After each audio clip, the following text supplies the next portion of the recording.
Hi there, and welcome to the Builder's Office. Hugh is back from the brink of COVID annihilation. It's been fun. Been missing for a couple of weeks thanks to the dreaded coronavirus, and yeah, let's just say that sitting in the back of the office at the moment, namely the couch, because yeah, the days have been long trying to catch up on everything that's been going on while being out for a couple of weeks and Easter. Trying to catch up on all the work that got left by the wayside, because if you've had COVID, you know that taking a rest is what you need to actually do to actually get over it. So took the time. So I do apologise to everybody. I know that there was a lot of talk up until the last couple of weeks, which was a great time to have a break. We were talking about tradies. Still falls into the category of some of those tradies. So we're going to now jump into episode 21. And creatively, I've described it as "Are builders a dying breed?" And really, could it be more true at the moment? It's getting out there, that's for damn sure. But before we get any further, I want to thank everyone for listening, watching, whatever platform you might be on. Can you hit the likes, the follows, subscribes, whichever one it may be, depending on what platform you are listening or viewing this on. So yeah, follows, we need all that. It does help us be able to get a lot of this information out to everybody that really needs it, and that is the homeowners. So we're really trying our best to get as much information that is relevant for every single homeowner to make sure that they can get the best out of their build. So let's dive into this right now. Some pretty heavy stuff to actually talk about at the moment. So we know that over the last few weeks, there has been a number of what we in the industry call volume builders. And that might not necessarily mean much to a lot of people. So might start off just by breaking down a little bit about the different types of builders that are out there. So you do have what we call volume builders, and they are the large guys. So they are your Metricons, your Simmons, your what were Porter Davis. These sorts of guys they do a lot of homes, and they have their own designs, and they can produce homes very quickly for generally, I guess you could call it, cutthroat prices. Then you have your what you'd call the everyday run-of-the-mill sort of mum and dad builders, and these are the guys that spend a lot of their time not necessarily always doing. Maybe I might backtrack a little bit on that. Not necessarily the everyday mum and dad builders, but let's take one step down from the tier that is the volume builders, and we go with, there's a few different stages. So you've got the high volume builders, which are your Metricons and that sort of thing, and they step down depending on how many homes they do build per year. You got the medium volume builders, and then you got small volume builders as well. And so depending on how many homes they build each year, your high volume builders, they can, nationwide, of course, they can do anywhere from 1,500 to, well, let's just call it more than that, homes per year, and that can be nationwide. I know that one of the most recent guys to actually go under, being Porter Davis, and sad to say that it did happen to them, and I feel bad for all of the homeowners in this instance, because really it's something that shouldn't have happened, and really they had somewhere in the vicinity of 1,500 homes lined up to be built in Victoria alone. So that's classified as a high volume builder. Then your medium volume builders build anywhere from sort of 500 to 1,500 homes, and then the smaller ones, the small volume builders, do anywhere from sort of 100 homes up to 500. So we know that there's a few different categories, a few different tiers when it comes to those volume builders. So when it comes to it, being able to decipher which one's which, we do need to go through a few of those different things. But we'll touch on that later. I'm not going to touch much more on that now. Then you've got your custom home builders that do anywhere from sort of 20 to 100 homes a year, and they sometimes do a lot of homes that do come with their own design, and sometimes they have their own designs that they can sell to clients and prospective homeowners and that sort of thing. These might be in some new estates as well. So they're under a volume builder. They don't classify as a volume builder. So they more of a boutique builder, I guess you could call, because they're not quite doing the volume that the volume builders do. And then under that, then you have your custom home builders and your everyday mum and dad builders. So going through that, it's definitely gone to show that when it comes to the volume builders and the business model that they're using and some of the tactics that they use, are they the right choice right now in the current climate and current market? When you can't compete with their prices, it makes it very difficult for homeowners to actually find out what they're actually getting and whether they're getting a fair deal, whether they're not, all these sorts of things. So there's a lot of things happening. And just today, there was an announcement of another two companies underneath a larger banner corporation that went into voluntary administration. So these sorts of things are going to continue to happen. Very sad to say that it is going to happen, and these are the volume builders. The volume builders running on some very, very tight margins, and this is the thing that isn't told to your everyday homeowner. And this is why I really want to go out of my way to sort of bring this information to everybody so that you can get a clearer picture on whether you can make an informed decision about who you're going to be building with or an uninformed one. And I know right now that it's better to be informed. So we don't get out of everything scot-free, and I've already had the pleasure of going and having a chat with some of these homeowners that have been affected by a couple of these latest liquidations and administrations and that sort of thing for the companies, and just to find out what kind of options people do have in this instance. So I want to touch on, and I probably won't get to this in this episode, but possibly another one, on deciphering and working out whether a builder is going to be viable to be able to complete your job, whether you want to go down the road of not designing your home, whether you want to just go and find a design and build it and away you go, and whether what the comparisons are between your custom builder, your boutique builder, and your volumes. And really, there's some stark contrast between it. You start looking at what the margins are that the volume builders run on, and this is things that they don't want to tell anybody. I mean, some of it's come out in the news lately.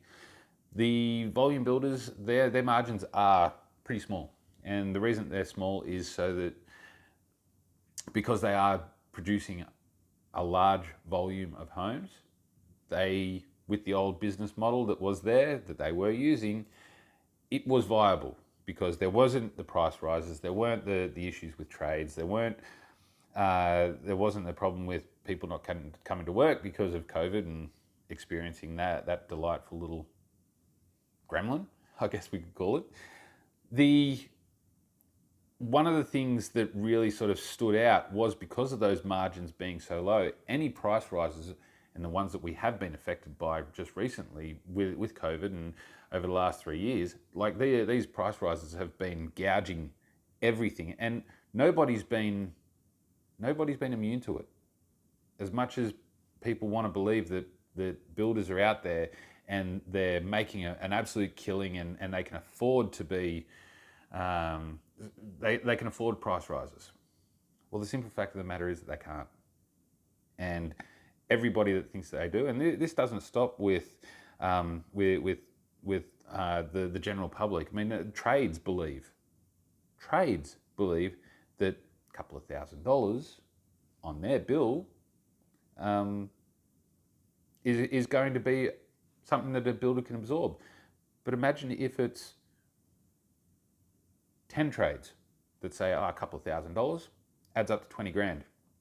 We do the sums on this, and what are some of the figures that have come out? They've been absolutely amazing. I mean, just recently coming up with the figure that it was the average house cost has increased by $133,000. Average. I can't remember what the exact figure was on the average build cost. I think it was somewhere around the $400,000 mark. So if you're basing it off of $400,000, and let's see if I can do these sums, and I'll go back over it. So I've got $400,000, and let's just say your typical volume builder was running on, and as what got pointed out by a couple of the news outlets, was a 10% margin. Now, 10% margin sounds, a lot of people would like to think that sounds like a lot. On 400K, it's $40,000. So if you've got $40,000, and that's the builder's margin, but people are thinking that builders can absorb this sort of thing.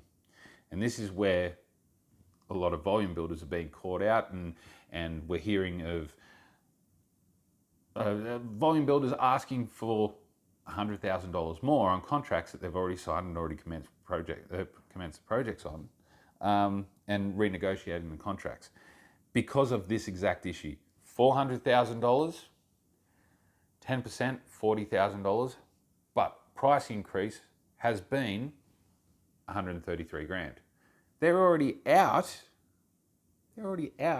by, what's that, 133? That $93,000. So if they're out $93,000 on the average build, imagine how much that's amplified by 1,500 homes.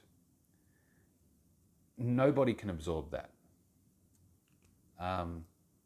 And right now, I'm going to be advocating for a lot of change to be coming through the industry, and a lot of new legislation, because really the legislation that's there with the contract law that is there for building, and it doesn't just apply to building a home, it applies to the trades that come in underneath them as well. So really, the information needs to be more, there needs to be a lot more free-flowing information for everybody out there, because if this is going to continue, and we're going to see more of it, we're going to see more builders going into voluntary administration, we're going to see them going into liquidation.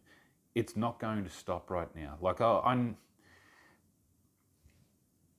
because this podcast is the Builder's Office, I'm giving you stuff that a lot of builders don't want people to know about.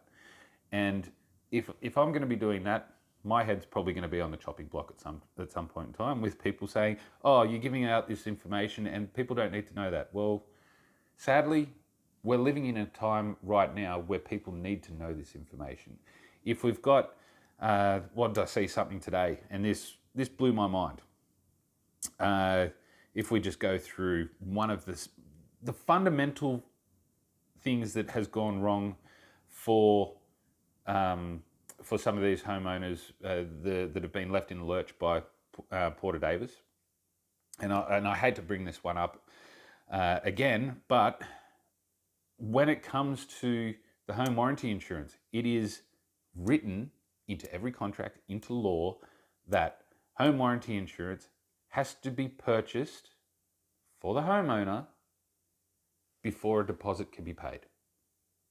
Now, that also led to a number of politicians, and I can't remember the name of this politician, but they put it out there, and they put it out there in a big way to say that it was not an uncommon practice for builders to take deposits and then wait ages before providing the home warranty insurance. So what's caught these homeowners out, and from last thing I heard was 560 clients had paid deposits, not gotten the warranty insurance. This is a fundamental flaw that really needs to be gone through, and it needs to be part of.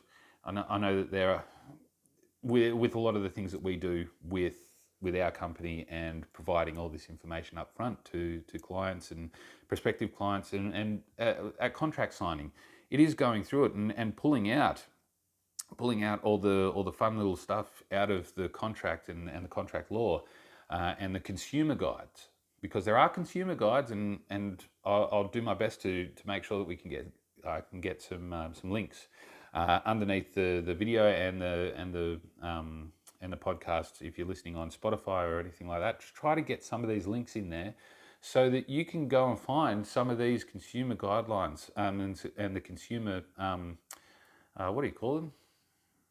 Well, you got the guides, but it's really for the information that you can get to make sure that you're well informed. So with these guides, the consumer guide is something that we provide with contracts. It's written into HIA contracts. It's written into the consumer. Is it the Victorian consumer legislation? I'll have to double check the wording on that, but it is there, and it's the standard contract that you can pull off. Anybody can pull this down at any time and go through it, and it's on the Victorian consumers, the Victorian Consumer Watchdog website, I believe. I will find the link for that, and I'll put that underneath, and you can jump in there at any time. But in that, it does go through, and it's got a little checklist, and that checklist is there in contracts, and I know it's in the HIA contracts because those are the ones that we use. And in that, it goes through and it says, has this been provided? Have you gone through all of these selections with your builder? Have you checked out all of this information? And if you can't tick it all, don't sign the contract. Don't pay any money. All these sorts of things. And we just the other day, I was sitting down and I was signing one of these contracts, and it was tick it off, tick it off, tick it off. And I've got the contract sitting just over there at the moment. And it's there to make sure that you're protected. This is what it's all about. If you're not protected, then people are going to be left high and dry. And hence what has happened. Now the Victorian government has turned around and said, okay, well, we need to do something for these homeowners that have been left in the lurch. Sadly, it comes from the bad behaviour by a builder. And sadly, it has happened. It shouldn't happen, but there needs to be some changes that happen that need to be enforced now to ensure that everybody gets the security of making sure that the insurances are in place, you're signing a valid contract, and you're not going to get stitched up. I'd love to talk more about what the viabilities are going to be with new builds and new builders that you can go and engage with. It's one of those fun things. I did want to talk about something else in amongst all this, and that was I might have to leave that till another episode. But yeah, our builders a dying breed. I might need to update that. Our volume builders a dying breed. That's what it might need to be. So if you have any questions about anything that has come up in this episode, I'd really love to hear it. You can email any question. You can put comments if wherever you might be listening or viewing this. You can. There'll be links for how you can get in contact with me, and just remember, I'm doing this to be able to help people out there, because God knows we all need the help right now. And we've all had the struggles. We've been through the hell that has been COVID, and we don't want to continue it. Uh, so our volume builders are a dying breed. Sad to say, I think that they are.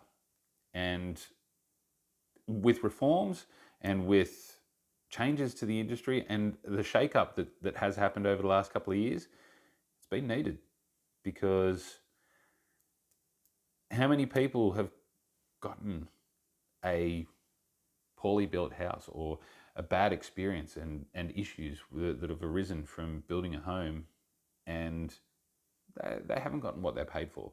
Um, and this has been because of the way that these businesses are modelled, the business model, and it's a business model from the last century, and all of the legislation and all of the conditions were from the last century, and a different environment to be living and working in.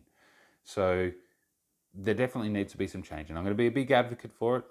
I don't know how these changes are going to go, but definitely want some different things to be happening for everybody out there, so you can get a home. You know that you're going to be getting a home, uh, without the worry of a builder going bust, without the worry of not having relevant insurances in place, without having to worry of, oh shit, well, someone's disappeared and I've got to go and find another builder now. What's the process with doing that? And that's something that we'll discuss in another episode. If this does happen, what you can do and where you can go from there. But I just wanted to start off this next series of episodes with something that's probably going to get some flack, and I'm all for it. If there's flack to be copped for any of this, yeah, then just do it. But yeah, send your questions in, any comments. Love to hear it. Want to know more, and if you have a story that's going on out there, or you have anybody that needs some information, share this to them, and send through the questions. I'd love to hear it. Send through the stories, and we'll touch base on this a little bit more. But I want to thank you for listening today. Episode 22. Next week, what are we going to do? Touch on some stuff on insolvency and what you can do if you're stuck in that situation where the builder's gone broke. And we can discuss on how to move through that. I'm going to go and have some other conversations with some other people over the next week, and see what comes out of that as well. Hopefully there's going to be something good that is going to be able to help you.